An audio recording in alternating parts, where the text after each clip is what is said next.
Okay. So we were looking at both overweight and obesity. This is the extra weight from bones, from muscle, from body fat, from body. This is everything that goes into your weight. Okay. Anything characterized by an excessive amount of unhealthy body fat is obesity. And I mean, I don't know if I'll ask you the specific numbers, especially when it comes to worldwide, but here in the United States, overweight, including obesity, is a staggering 72%.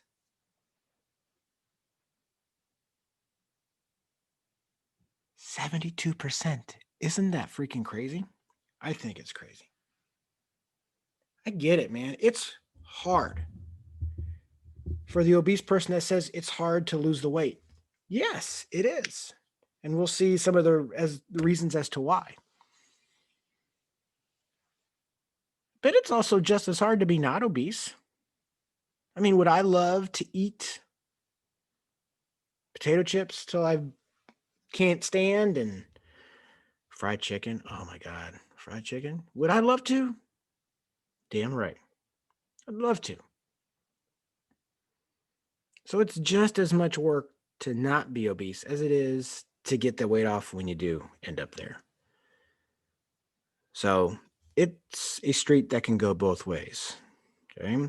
And just because someone is overweight doesn't mean they're lazy and they can't get it off. And just because somebody is lean or not overweight doesn't mean that's easy either, because it's hard. There's a lot of work that goes into it. Unless you're willing to make the commitment. I mean, nobody can tell you what to do. We're Americans. You can't tell us what to do anyway, right? The book has a lot of stats in it, and all of the stats are severely wrong. A lot of the links within the original text or the textbook that you have are wrong or old and don't freaking matter anymore. And this is really one of them. I mean, these are just some obesity facts. 40% of young adults, 20 to 39, 40%, gosh, are obese. 45% of middle-aged, 40 to 59, obese.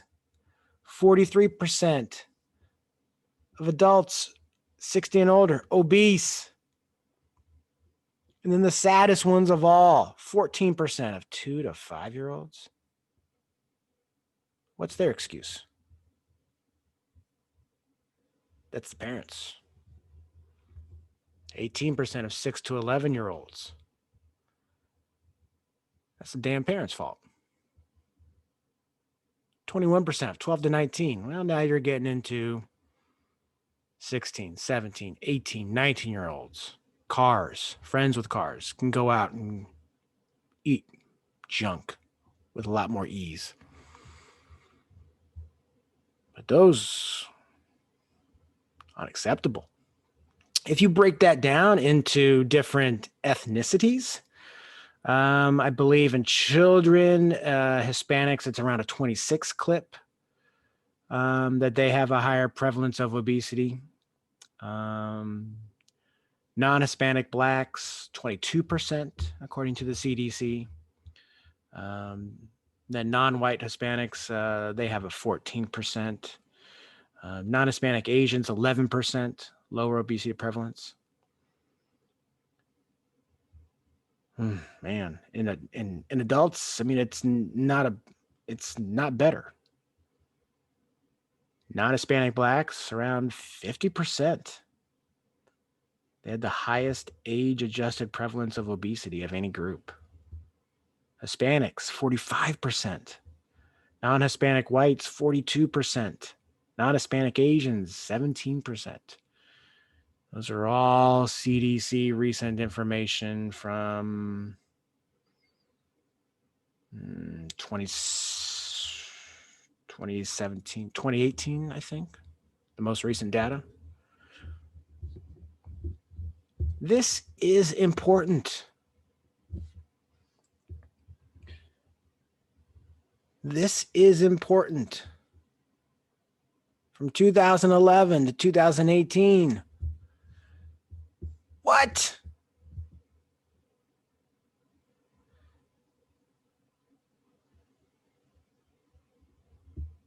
And you may be thinking, who cares?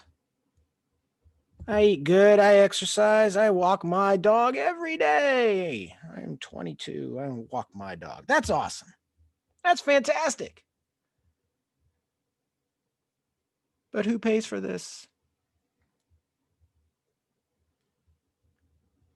Who pays for the estimated annual medical cost of obesity here in the United States of around $147 billion in 2008 money? That's not even 2020 money, which probably isn't worth anything anyway because it's 2020.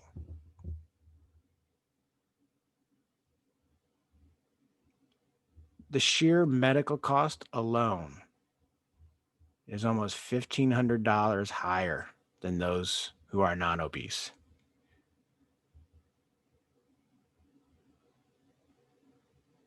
And let's say they're so obese that, that causes knee issues,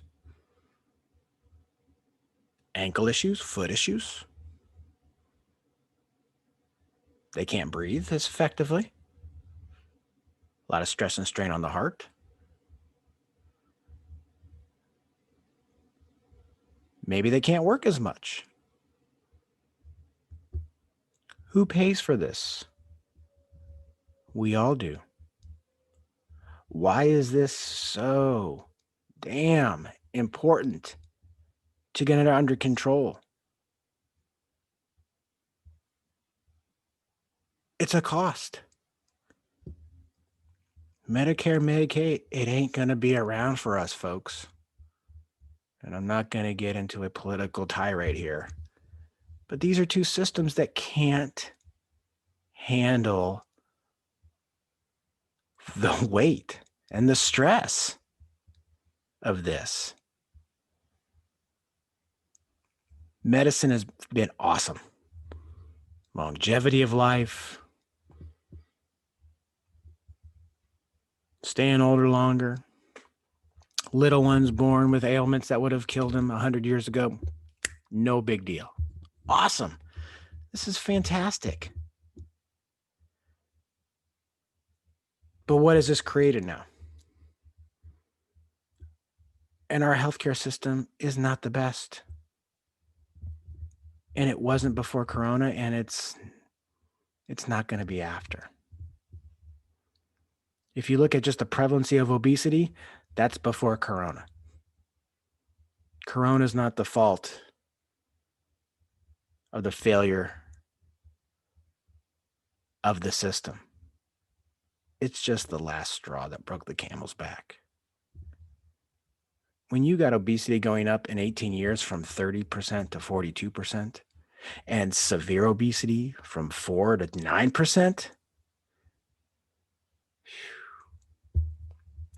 mentality has to change. Crap has to change. And it begins with all of you. Making the choice to be better. And I'm not saying get rid of everything. Cheat every once in a while. But the key word is every once in a while. It's funny. Yesterday was my oldest birthday. Turned 13.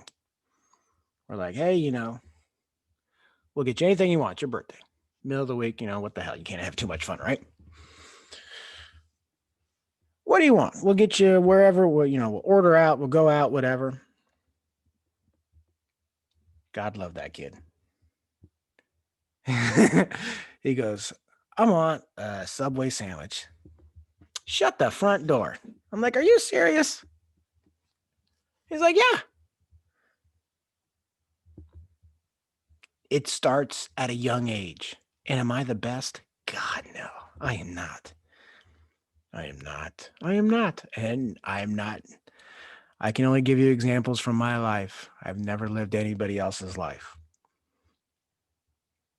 And the difference between my oldest and my youngest is if I would have said that to my youngest and we did the same crap with him, just what's good and what's evil when it comes to food, or good choice and a non-gooder choice,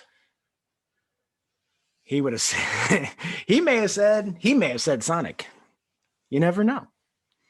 I think he would have, but he jumped for joy for Sonic or for Subway as well. So it starts at a young age, and understanding and teaching and just talking about it. And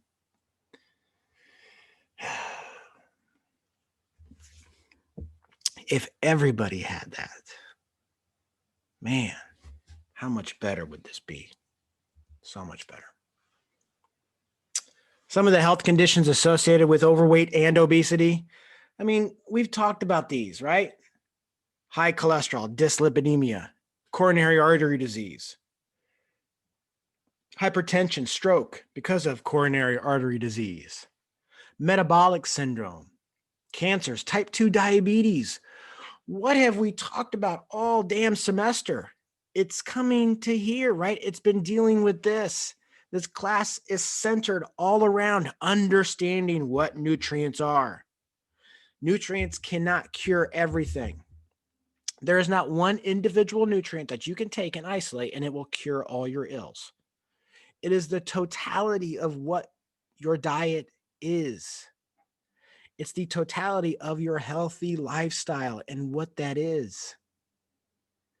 Gallbladder issues, gout, infertility, pain when you walk, arthritis with pain, with bone pain, polycystic ovarian syndrome, sleep apnea. All of these things are associated with being overweight. These are very common things with everyone that is overweight. They are going to be having one of these things going on, or many of these things happening, or potentially cancer being the end result. All of this is inflammation, inflammation, inflammation, inflammation. And having that healthy diet and understanding what to eat so you don't have high sodium.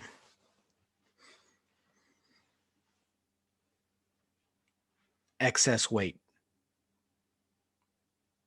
That's what this entire class is built around for you to try to understand.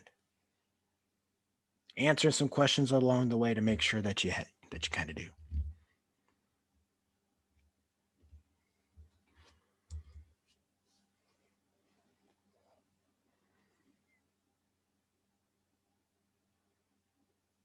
Being overweight, obese, discrimination, stigma, psychological problems, greater medical costs that we just talked about, $1,500 worth more. And that's just an average. Some probably don't add much to it. Some probably add a whole heck of a lot to it. It's the average. But the stigma, the psychology, the psychological issues, that's, we'll talk about eating disorders in the next chapter. And that's, if you don't have somebody to talk to, I mean, some of these eating conditions can manifest into an eating disorder.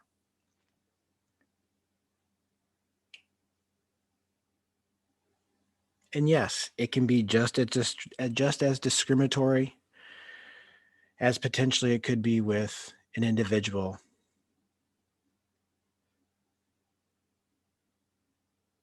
who is lean. They can be looked at. And I'm not talking about all those fake ass people on Instagram, because those people annoy me. Living my best life. You don't got no life. Duh.